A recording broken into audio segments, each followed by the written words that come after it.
Disaster as severe weather storms across Texas.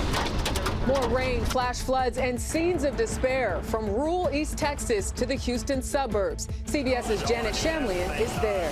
We're riding with Houston Police Department rescue teams today. People are still seeking shelter. Tornadoes still a threat, so is huge hail. We'll have the very latest on the forecast. Also tonight, pomp and protest. University graduations nationwide disrupted over Gaza. With no breakthrough yet in Mideast negotiations for a new ceasefire and hostage release. I'm Ramy Inocencio in Tel Aviv. CBS News confirms the Israel-Hamas ceasefire talks are on the verge of collapse. As political pressure on President Biden builds. I'm Skyler Henry at the White House. With just 6 months until Election Day, the president facing fury on several fronts. Plus, controversial book, South Dakota Governor Kristi Noem defends her words and actions. I made a difficult choice. I think you're a mother, too, and you have little kiddos. Would you make a choice between your children or a dangerous animal? Countdown to launch. Boeing ready to send humans into space after years of delays. And then it's like, wow, this is cool. And later, he fled war to find peace. Now a high school senior from Ukraine is headed to one of the most prestigious music schools in the country. I think that God gave me something.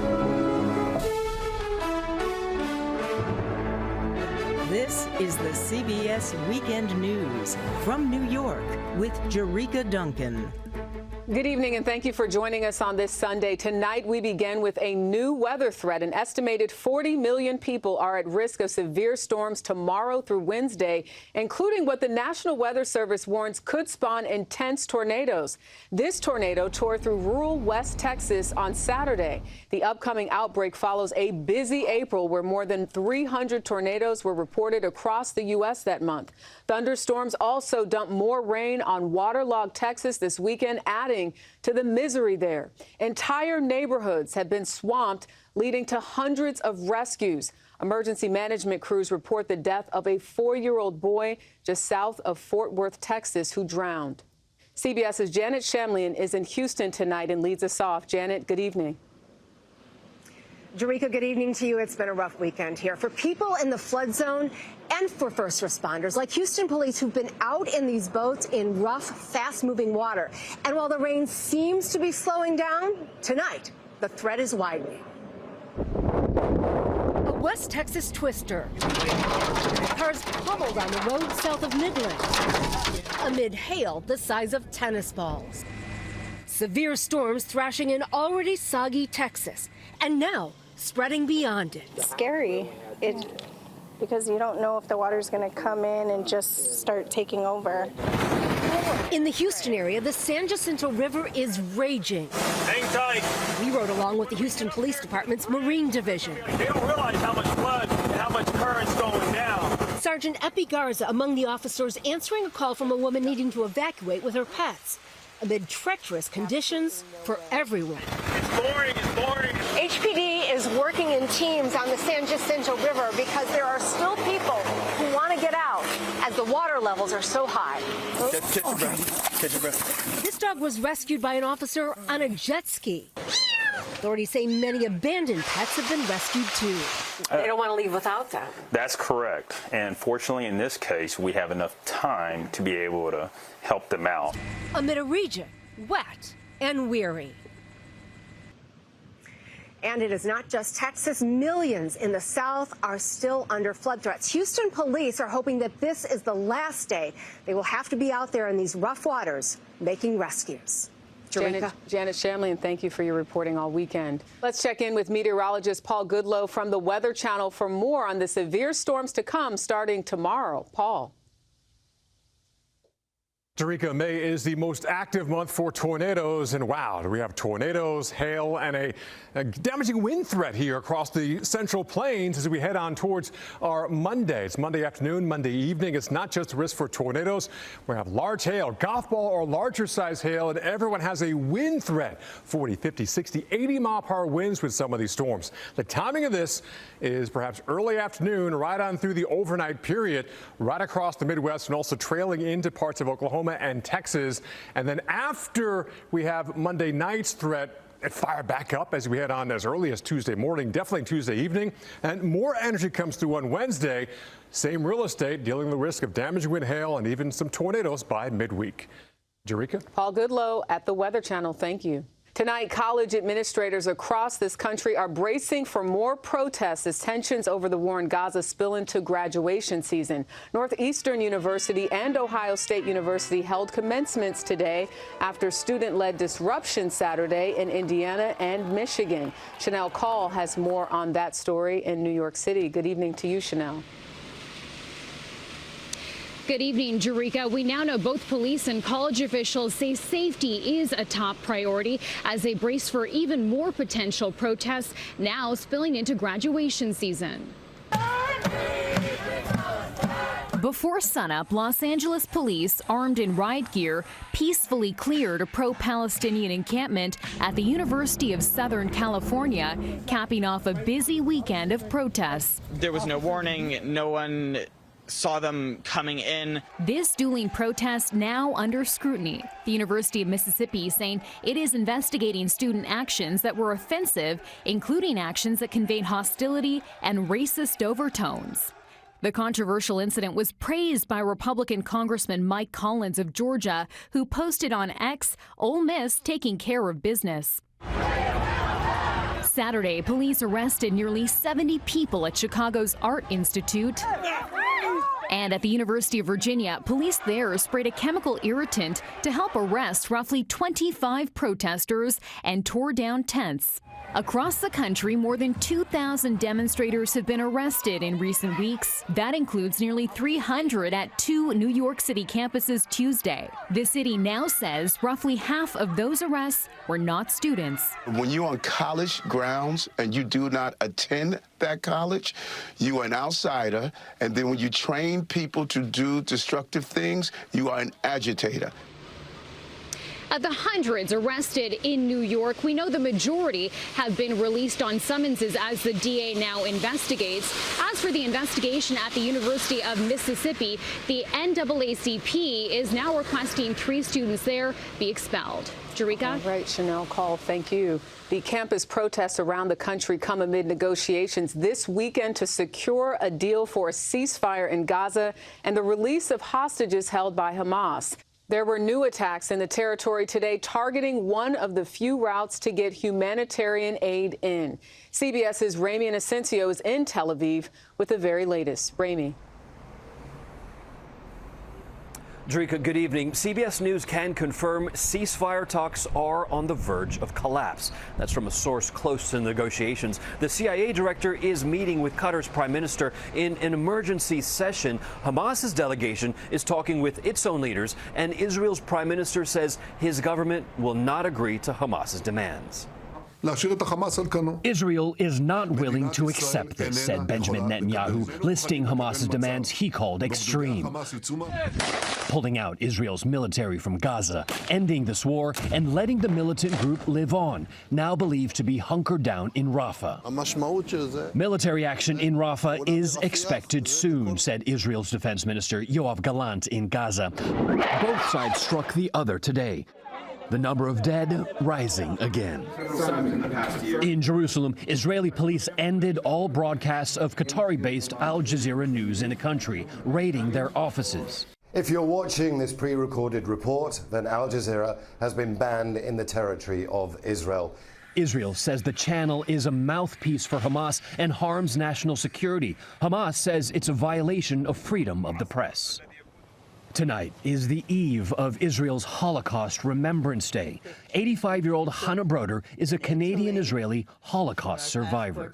Did you think that here in Israel, it was safe? You were secure? Good question. Yes, I thought so, yes. And then October the 7th was a big shock. How do you advise people to make sure that they get the full picture? To make sure that the sins of the past, whether it's the Holocaust or the sins happening now, stop? To tell you the truth, maybe I prefer not to think about these things because it's depressing. I want to escape. When people ask me how I am, I say I'm fine. My children are fine, but my country is in deep. You'll pardon the expression. And Broder rolled her eyes when I brought up Prime Minister Netanyahu. She said she doesn't approve of him at all. And like a growing number of Israelis, Jerika, she wants a ceasefire now, the hostages home, and an end to this war. Definitely a difficult situation. Ramy Inocencio, thank you.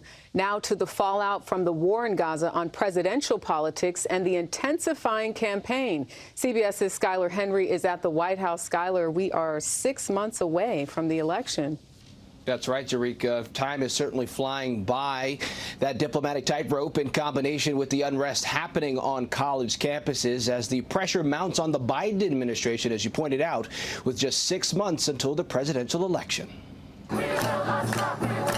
Today, Democrats are rallying behind President Biden's response to pro-Palestinian student protests, saying dissent is essential for democracy, but it must never lead to disorder. These kind of protests haven't been helpful. Republicans have pounced on Biden's position. It was 2 weeks after these pro-Hamas fanatics had taken over a lot of campuses and set up these little Gazas. Former President Donald Trump also took aim, saying on Truth Social that President Biden, quote, doesn't know what to do.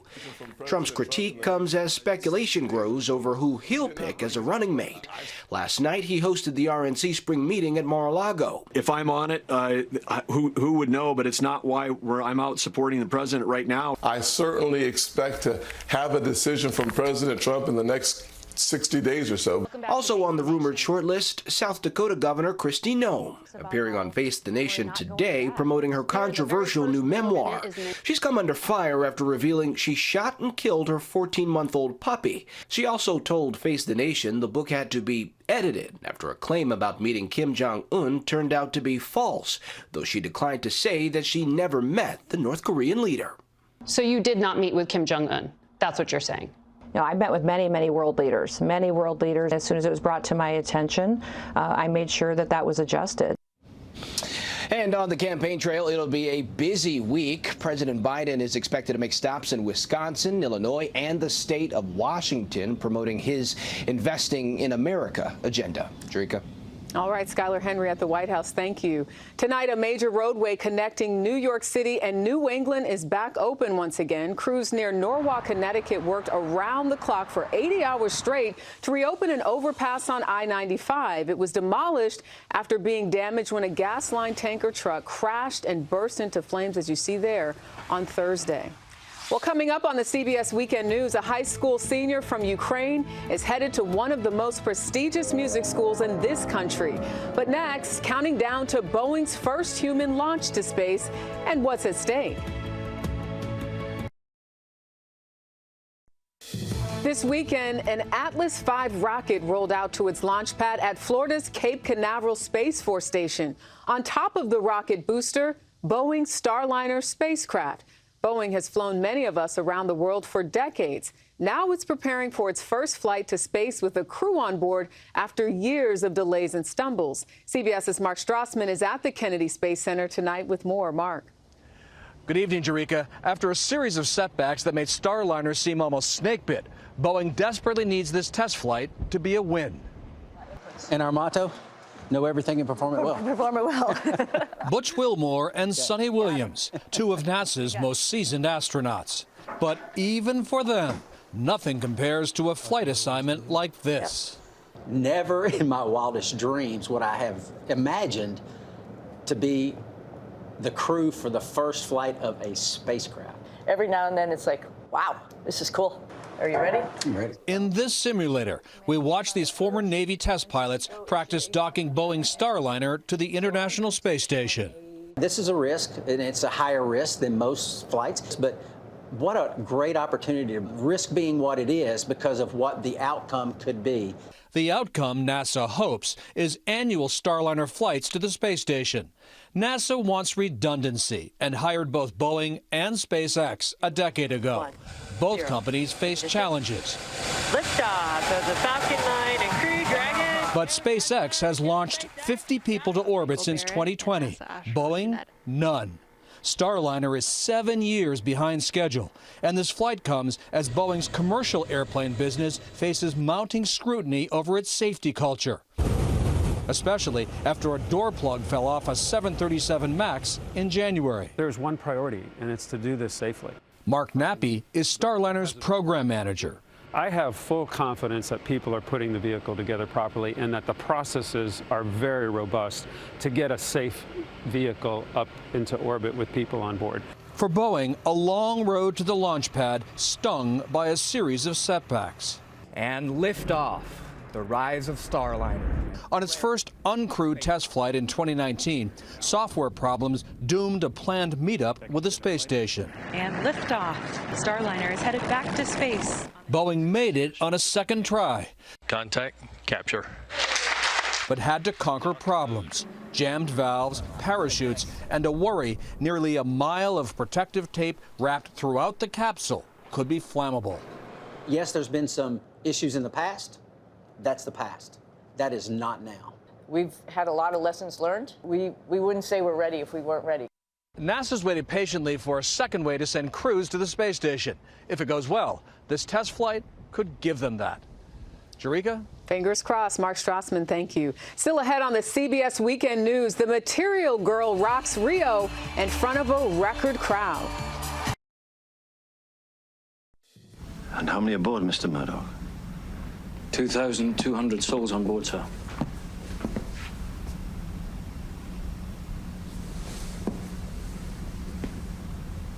Well, I believe you may get your headlines, Mr. Ismay. You remember that scene? It's from the 1997 Oscar-winning film Titanic. Well, today we learned that actor Bernard Hill, who played the captain of the doomed ocean liner, has died in England. Hill had big roles in other movies, including his performance as King Theoden in the Lord of the Rings series. Bernard Hill was 79. Well, this weekend, Madonna closed out her celebration tour with a record-breaking concert in Brazil. An estimated 1.6 million fans attended the Material Girls' first performance at Copacabana Beach in Rio de Janeiro. Live Nation says it is the largest audience for a standalone concert by any artist in history. Well, now to a great escape. After a week on the run, a zebra named Shug has been recaptured in Washington state. She fled from a stop trailer on a highway near Seattle. 3 other zebras who took off with her were rounded up within hours. But Shug is a zebra of a different stripe. She wasn't captured until Friday. Hopefully she's okay. Well, next on the CBS Weekend News, this high school senior is living his dream after fleeing the war in Ukraine. We'll explain. We end tonight with a high school senior who fled the war in Ukraine and is now heading to one of this country's most prestigious music schools. CBS's Josh Sanders in Philadelphia has tonight's Weekend Journal. For as long as he can remember, high school senior David Korzakov has dreamed of using music to make the world a better place. I want to make people feel what I'm feeling inside. Yeah. Use music to do that. Use music to do that, yeah. 2 years ago, Russia's invasion of Ukraine changed his life forever. In 4 in the morning, when we start to hear bombs, hear Russian flies, and my father go to my room and says, "War started. We just need to take it back." With just his keyboard and the clothes on his back, David traveled from Mariupol to Philadelphia with mom and sister, after a musical group he performed with from Philadelphia sponsored the family. Here, he furthered his musical education, but he longed for what he left behind. When I start to think to my friends who die in Ukraine, and I watch all these friends who were here with me, I think that God gave me something. While he's made new friends, his best friend is still fighting in the war. My father in Ukraine, he's a military chaplain. What does he mean to you? He's my best friend. He's my number one. I speak with him every day. This fall, he will be attending the Berklee College of Music in Boston. What does it mean to you to get into your dream school? I mean, that's mean a lot. That's a lot of hard work. Maybe most important, my family, my parents be proud of me. His dream now a reality, and a chance to use his music to make the world a better place. Really important, what do you do in your life? What do you do for people? Josh Sanders, CBS News, Philadelphia. And that is the CBS Weekend News for this Sunday. Coming up tonight on 60 Minutes, Norah O'Donnell profiles House Minority Leader Hakeem Jeffries. For now, I'm Jerika Duncan in New York. We thank you for joining us. Have a great night and an even better week.